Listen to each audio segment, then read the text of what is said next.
Você sabia que pelo menos 5 pessoas morrem em todo o Brasil em decorrência do asma? Pois é. E que pelo menos 10% da nossa população, que hoje resulta em torno de 22 milhões de pessoas, sofrem da doença. A sua grande maioria, em torno de 97%, tem a doença de uma maneira controlada, sintomas leves. Mas tem aqueles 3% que de fato precisam tratar da doença.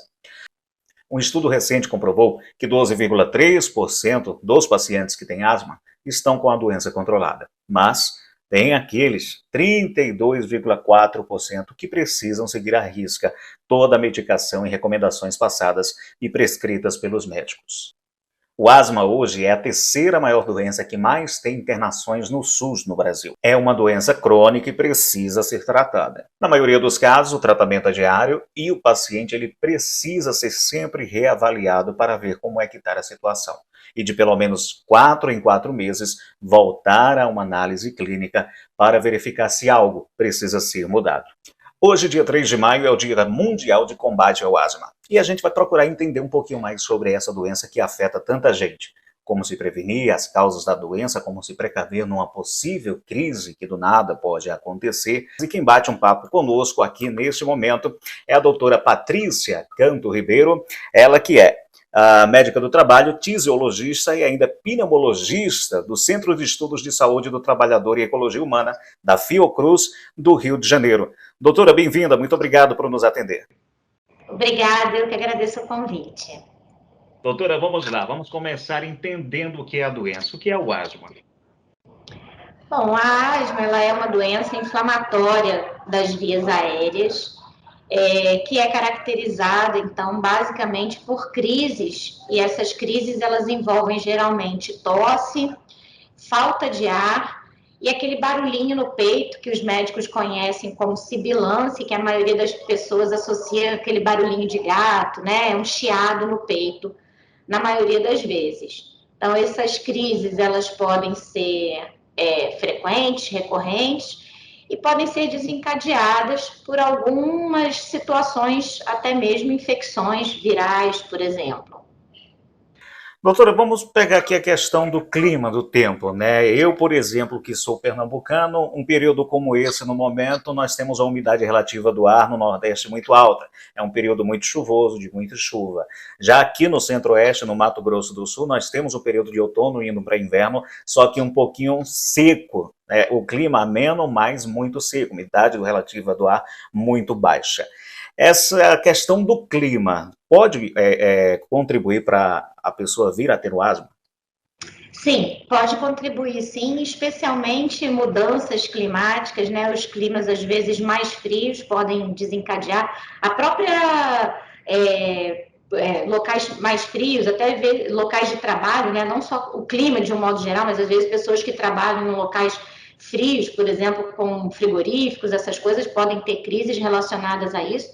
E essa época do ano, como você falou, é uma época caracterizada por índice de chuvas bem menor e a umidade relativa do ar ela fica menor também. Então, sempre é uma época do ano problemática para os pacientes que têm problemas respiratórios de um modo geral, incluindo asma aí também. E salientaria nessa época do ano, da parte da época mais seca do ano, a questão das queimadas, né? Que é muito importante na região do Centro-Oeste, porque a poluição ela está muito relacionada a crises de asma e é um grande agravante para esses pacientes.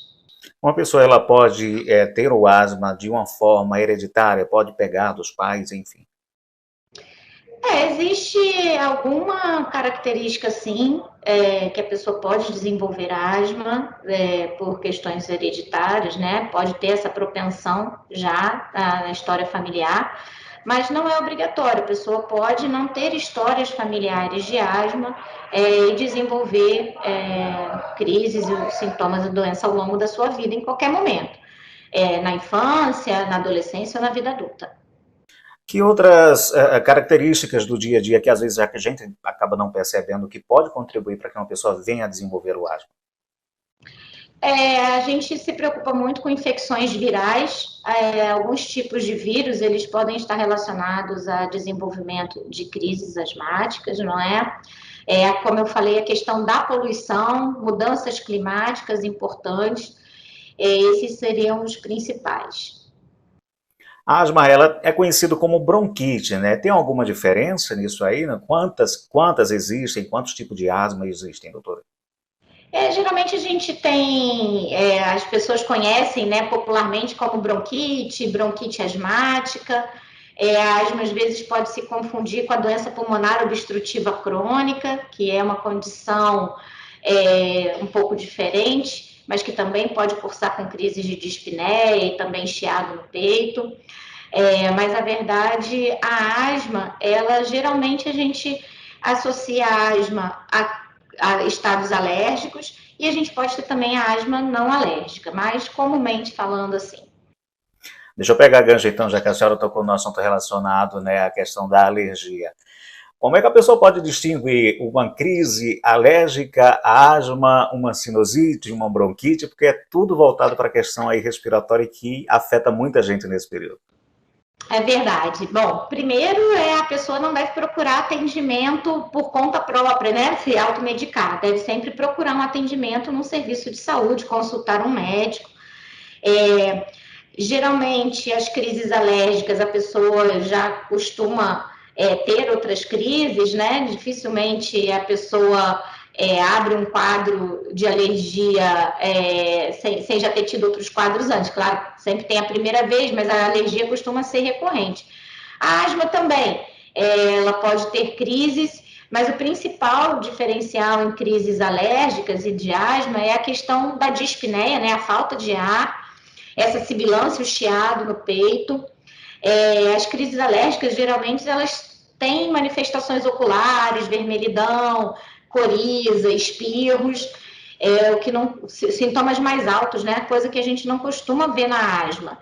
Embora pacientes alérgicos também possam ter as duas condições associadas.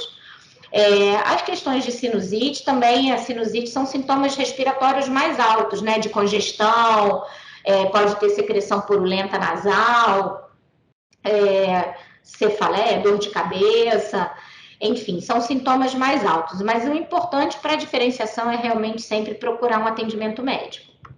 Perfeito, doutora Patrícia. Existe a possibilidade de eu desenvolver um problema de asma já depois de adulto e não ter qualquer tipo de resquício na família ou ter tido quando criança? Sim, é possível isso, e nesses casos a gente sempre tem que procurar também algum fator desencadeante, como, por exemplo, asma relacionada ao trabalho. Existem alguns tipos de exposição ocupacional que pode levar ao desencadeamento de crises asmáticas na vida adulta.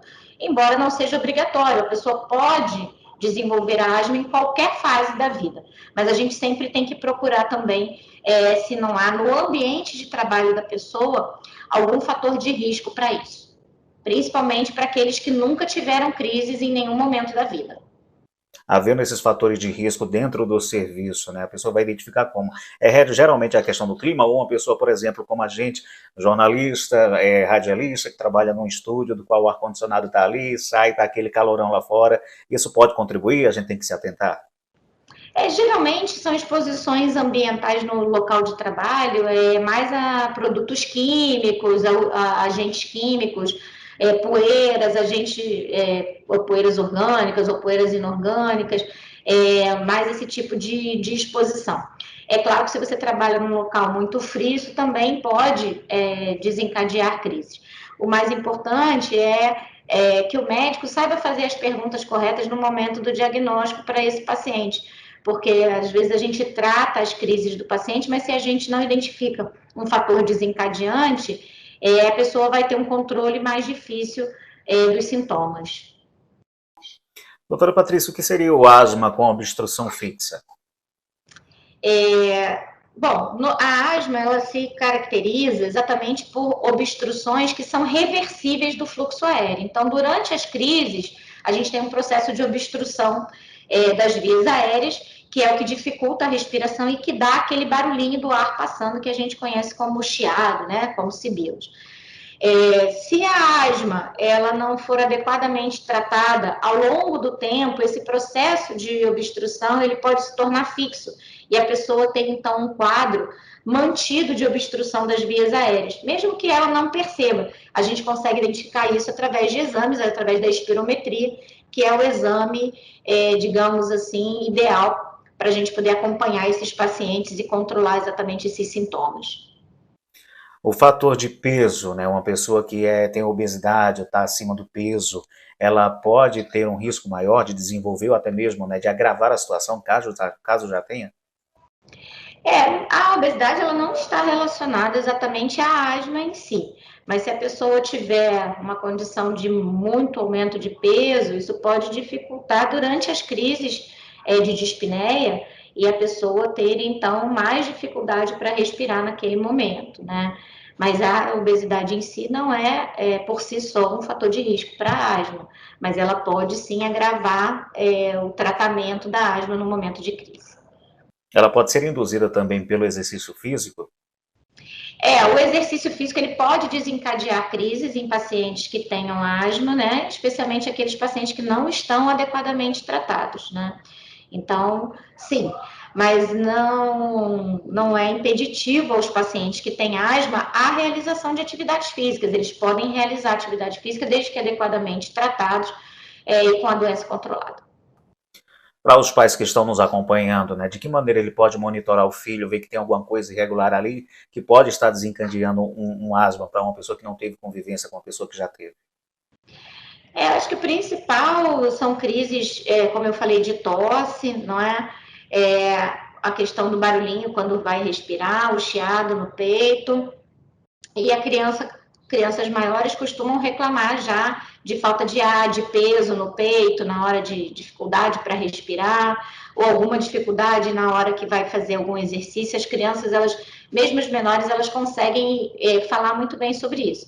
Os bem pequenininhos, aí é mesmo uma observação da mãe, né, da babá, enfim, do pai, da família, do chiadinho no peito e a criança com tosse e com a frequência respiratória mais acelerada. Seria importante, então, o caso também de ter cuidado, haja vista que a gente ainda está passando, né, de uma maneira mais branda, mas passou por um período pandêmico, que as pessoas podem confundir com a Covid-19, essa questão aí da respiração? A Covid-19, como outras viroses, ela pode desencadear crises asmáticas, né? E principalmente os pacientes que têm asma de mais difícil controle, que a gente fala asma grave, eles podem estar sujeitos a ter sintomas mais exacerbados da Covid e até agravamento. A asma leve, ela não é, asma leve, asma moderada, ela não é um fator de risco para COVID, para agravamento de COVID. Só aqueles pacientes que têm doença que a gente considera doença grave, de mais difícil controle, né? E os sintomas, claro, a falta de ar, ela pode se confundir, não é? Toda doença que causa falta de ar, elas podem, às vezes, ter alguma dificuldade diagnóstica entre si. Mas a COVID tem a característica, né, de ser uma doença aguda, você tem sintomas respiratórios similares aos sintomas que a gente tem na gripe, não é? Então, isso diferencia da asma, porque na asma, estritamente, você não tem esses sintomas como febre, sintomas respiratórios altos, né? Nariz entupido, essas com dor de garganta, que são quadros que aparecem nas viroses. Para tranquilizar as pessoas que nos acompanham nesse momento, né, em torno de 97% das pessoas que têm a asma, né, têm de uma maneira mais leve. Como é que é feito depois, dado o diagnóstico, é feito esse procedimento aí, né, isso de conviver com a asma, né, de medicação, de tudo mais, de acompanhamento, como que se dá? Bom, o principal é o diagnóstico adequado, a realização de espirometria pelo menos 1 a 2 vezes ao ano, né, no acompanhamento adequado com o médico. Hoje em dia existem medicamentos que são muito seguros, que são conhecidos como as famosas bombinhas, mas são medicamentos hoje em dia que têm o tratamento adequado, com o uso de anti-inflamatórios, que são importantes no tratamento da asma, e principalmente os que o acompanhamento clínico. Para aqueles que têm asma associada a um quadro alérgico, né, também é muito importante a questão do controle ambiental, né, que a gente tem que ter. E evitar locais com muita poluição. Um outro fator de risco é a poluição dentro das casas, né? O asmático, ele não pode conviver dentro de uma casa com uma pessoa fumante, por exemplo, porque isso pode ser um fator desencadeante de crises. Outra coisa que é comum hoje em dia, né, com o preço exorbitante que a gente está vendo do gás de cozinha, as pessoas que cozinham com fogão a lenha, por exemplo, isso são causas de poluição dentro dos ambientes domésticos e isso pode gerar crises nessas pessoas. Então, isso também é um fator que precisa ser controlado. Mas, na maioria das vezes, a asma ela é controlada nos momentos de crise e sem a necessidade de uso constante de medicamentos. Os casos que vão necessitar de acompanhamento com medicamentos por maior frequência são diagnosticados, né, com o médico, e o médico vai saber qual é o tratamento mais adequado para o seu tipo de asma. A senhora, na posição de pneumologista, né, o que é que indica numa possível crise, né, de asma, um ataque de asma repentino que possa dar numa pessoa? Quais os primeiros procedimentos ali? Bom, primeiro é que todo paciente que já tem o diagnóstico, ele precisa ter o que a gente chama de medicamento de resgate. A medicação de resgate, esse paciente ele tem que ter, mesmo que ele não tenha crise há muitos anos. A gente nunca sabe em que momento o paciente pode ter uma crise. Então, vai viajar, vai para casa da avó, está em casa à noite, às vezes de madrugada não tem uma farmácia aberta. Então, é importante que todo paciente que saiba que tem o diagnóstico de asma tenha a sua medicação de resgate prescrita pelo médico. Quando houver uma crise e numa situação de que nunca houve o diagnóstico antes, a pessoa, claro, não vai ter a medicação em casa, ir para a emergência o mais rápido possível, a emergência mais próxima da sua residência. Na posição de médica, a gente pode dizer que a asma ela tem cura, levando em consideração, né, a pessoa que tem um certo controle sobre ela ali? A asma não é uma doença que tenha cura, né? A asma é uma doença que tem controle. Então, o paciente adequadamente tratado, ele vai conseguir controlar a sua doença. Mas a gente nunca fala de cura, porque ela é uma doença que pode voltar a qualquer momento. Perfeito, doutora Patrícia. Levando em consideração, né, isso nosso bate-papo aqui, para quem nos acompanha nessa primeira hora aqui da manhã, eu gostaria de agradecer, né, sua disponibilidade de nos atender e deixar aberto também para que a senhora possa dar alguma recomendação às pessoas que têm ou às pessoas que porventura possam, né, ter gente na família que tem problema, crianças, atenção redobrada com crianças, com idosos, fica à vontade. Eu agradeço muito, eu queria só chamar a atenção para um problema que tem sido muito frequente, principalmente entre os jovens, que é o uso dos cigarros eletrônicos, né, que a garotada chama de vape. Isso é um fator muito preocupante para a nossa juventude e que pode sim também agravar os casos dos pacientes asmáticos, sem contar os casos de pneumonite química que a gente tem visto, encontrado, e é gravíssimo. Então, é um alerta para os pais que fiquem atentos a essa questão e aos jovens que não caiam nessa roubada. Doutora Patrícia Canto Ribeiro, médica do trabalho, fisiologista, pneumologista do Centro de Estudos de Saúde do Trabalhador e Ecologia Humana da Fiocruz do Rio de Janeiro. Meu muito obrigado por essa entrevista. Um abraço, obrigada.